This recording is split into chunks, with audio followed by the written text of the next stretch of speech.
The Honourable Leader of the Opposition. Well, it's now clear why he wants to censor the internet, Mr. Speaker. He doesn't want Canadians to go and find out which of us is telling the truth. It would be very easy for them. I encourage them to Google a distributional analysis of the federal fuel charge on the 2030 emissions reduction plan. Page 3.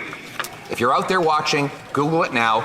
You will see the Prime Minister is deliberately misinforming the House of Commons by stating that Canadians will be better off when clearly the average household will pay more than $1,500 more in taxes than they get back. Would the Prime Minister like me to have one of the pages send this document over so that he can read it? The Right Honourable Leader, the Right Honourable Prime Minister.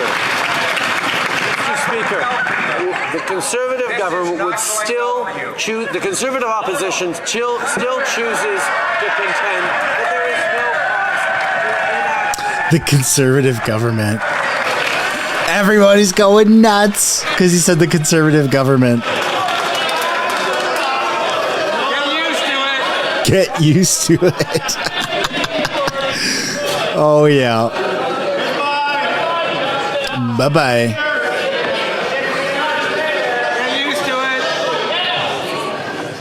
I want to remind the honourable members to maybe take direction from their whip. Just look at her or him. I mean, like, you know, but, and just listen. You're good? Okay, I got your word for it. Good. I'll take their word for it.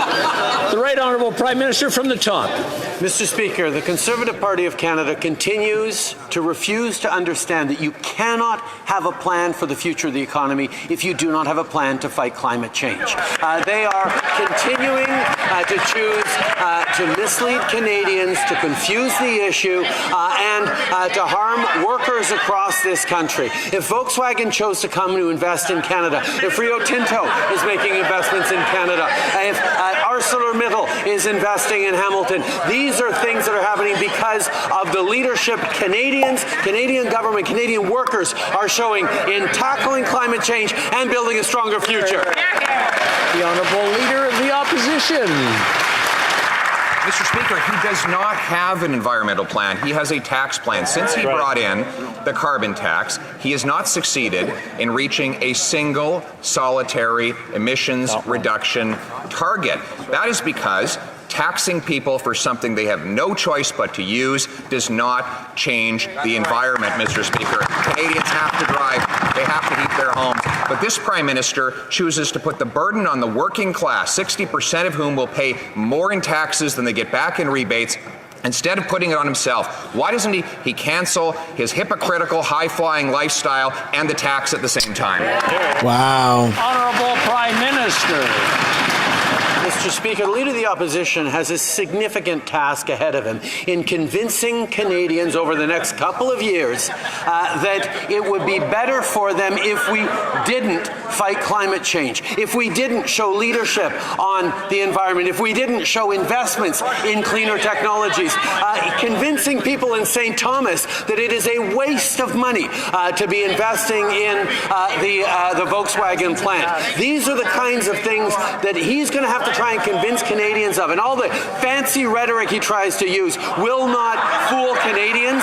The reality is Canadians know environment and economy go together. Hear, hear. Thanks for watching the video to the very end. If you'd like to subscribe, I've made it very easy. You can do so by clicking right there. If you'd like to watch another House of Commons highlight clip, you can do so by clicking right there. And if you'd like to subscribe to my main channel, Mistersunshinebaby, where it's all Canadian political news, then you can do so by tapping up there.